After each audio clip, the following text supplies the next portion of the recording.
Good evening. It was great to just hear from Ego Lemos. I just saw him in the presidential palace in Lahane. He was receiving an Order de Timor-Leste, Order of Timor-Leste, from His Excellency the President, Jose Ramos Horta. That's much better, thank you. I can see people. Yep. For his services to the nation. So that's just taken place. I've just returned. I would like to add that some people we know were also receiving that honour from Timor-Leste, and not least of them was Bernard Collaery. Bernard Collaery is in Dili. He's on his first trip. Yes, I can't hear you clap, but I can see you clapping, and I agree. And I can tell you he was getting a lot of clapping at the ceremony himself. He got a hero's welcome as he landed in Dili yesterday, or the day before. And he received that honour today for his role, obviously, in the final settlement of a maritime boundary, and of course the controversy that surrounded it that we're all familiar with. Other people we will know received the Order de Timor-Leste today. I was very pleased to be there to see this. Steve Brax was receiving the Order de Timor-Leste today. So was Harold Mitchell, who has, and yes, I can see you clapping there, Harold Mitchell, who has generously funded a lot of the activities of many of people who've been working on behalf of Timor-Leste around the maritime boundary campaign. And I want to make a special mention, of course, to our friends, my friends and yours, John Waddingham and Cecily Gilbert, also received the Order de Timor-Leste today. And I know that all of you will know those people very well.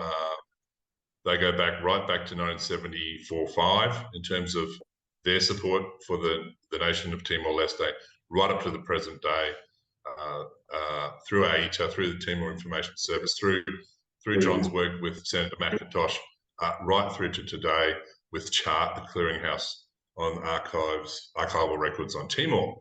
And that was recognised by the Timorese president and the Timorese state today here in Dili. So that was very pleasing. And of course, on the occasion of the AETA dinner, it is the anniversary of the restoration of independence tomorrow, and it will be 21 years since the restoration of Timorese independence. So Timor-Leste has achieved majority, as one says. Of course, the first independence of Timor-Leste was declared in 1975. 9 days before the Indonesian invasion.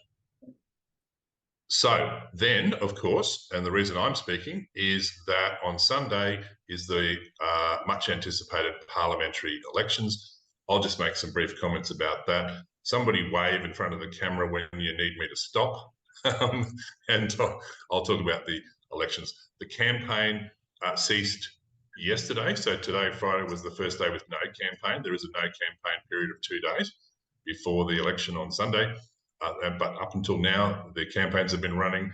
You've seen rallies, you've seen, as always, colourful processions in the streets, on trucks going by, on the way to big rallies, or indeed on the way home to the districts to vote, because Timorese, unless they are parallel registered, have to return to their home districts to vote. So the government provides tolerancia, or public holiday, today, and I believe also Monday, because of the need to return to the districts to vote. I can tell you the campaign has been very calm. No incidents whatsoever. It was certainly a lot more heated in 2018, the last parliamentary election. So that's very encouraging. No incidents that I'm aware of. Everything's been going very, very smoothly here in Dili. So what's it all about? Well, if you don't know, Timor-Leste is a semi-presidential system, and that means it has a directly elected president and a prime minister, and they share executive powers. So the most famous semi-presidential regime in the world is France, and we're very aware of President Macron, because President Macron has charge of foreign policy. We are less aware that France has a prime minister who handles all domestic policy, because it's less relevant to us as people who are not French. Timor-Leste has a semi-presidential system as well. The president doesn't have those foreign policy powers that Macron has, but has quite substantial powers to appoint governments, appoint ministers, refuse ministers, as we've found out, indeed, and indeed to veto legislation. That veto is reversible by Parliament. But in some areas, important areas of policy, you need a 2/3 majority in the Parliament to reverse a presidential veto. And as you'll be aware, that's quite difficult to muster in a Parliament. So it's a very substantial power indeed that the East Timorese President, José Ramos Horta, has. That said, the Prime Minister is the more powerful figure in the East Timorese political system. And so the election on Sunday is various parties are running for the 65 seats in the Timorese Parliament. Now, whoever can form a majority, either in their own right or in coalition with alliance with other parties after Sunday, and a majority is 33 seats out of the 65, whoever can assemble such a majority from either one party or two or several will have the confidence of Parliament and will be able to appoint the Prime Minister. That Prime Minister would be sworn in by the President, José Ramos Horta. Then they would propose various ministers to the President, and we have seen in recent years that the President in fact has the power to refuse certain ministers.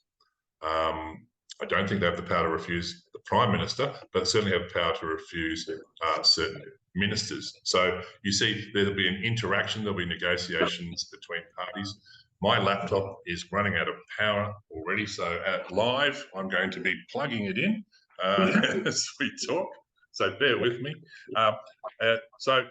Running in the election, as you'll be aware, is Xanana Gusmau's CNRT, and CNRT is currently in opposition, Xanana Gusmau's party.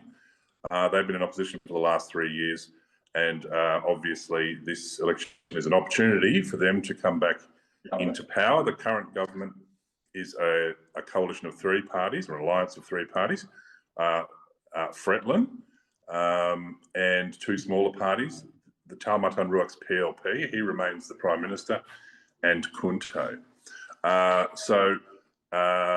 On the heels of the presidential election last year, the CNRT are optimistic that they supported José Ramos Horta's campaign last year, and he won easily in the runoff with a vote of 62% to 38%.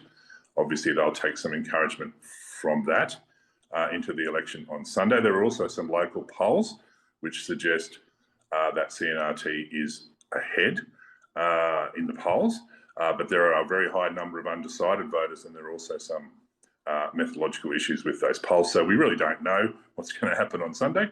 We'll just have to wait and see. But certainly CNRT is hoping to get back into office, form the next government, and if they were to do that, one would imagine they would more vigorously prosecute the Tasemani South Coast oil and gas processing vision of Xanana Gusmau's, which the current government of Fretlin, PLP and Kunto have very much put on the back burner, even though all those parties support processing the oil onshore on Timor-Leste. It is certainly Xanana Gusmau's CNRT party that most vigorously prosecutes that particular vision there on the South Coast. So that's one of the things that's at stake in the election. I think the other important aspect of the election is that it's potentially the final election in which that 1975 generation of great leaders that we all know of Timor-Leste will participate. I mean, I may be proved wrong there, but certainly Xanana Gusmau will be 80 years old in 2026, which is in the next term of Parliament, and the other key figures are not far behind him in terms of age. So one would assume that this 5-year term of Parliament would be one in which we see political transitions to a younger generation of leaders. Now, it's not like those leaders aren't there, they certainly are. You see people like Fidelis Magalhães, who's the President of the Council of Ministers, a young figure, very second only to the Prime Minister in terms of power in the government. Those people are there, but we haven't yet seen a big transition from the great names of 1975, and we're likely to see that in the next 5-year term. So that's another issue. The third issue that I'd highlight is also generational. There are a lot of young voters. Timor-Leste has a median age of 21. That's, believe it or not, come up in recent years from about 18.8. So, but even so, that's a very, very young population. Median age is more like 38. So half the population is under 21 and half is over. Now, obviously, that means that you've got to provide jobs and training opportunities for young Timorese at a much higher rate than a country like Australia has to do. They're a greater percentage of the population and they're coming through at a greater rate every year post-school. So that raises the issue of economic diversification. All parties, again, are agreed on the need for economic diversification. What does that mean? Well, Timor-Leste is one of the most oil and gas dependent countries in the world. Its entire economy essentially runs off oil and gas revenues that are sitting in the petroleum fund.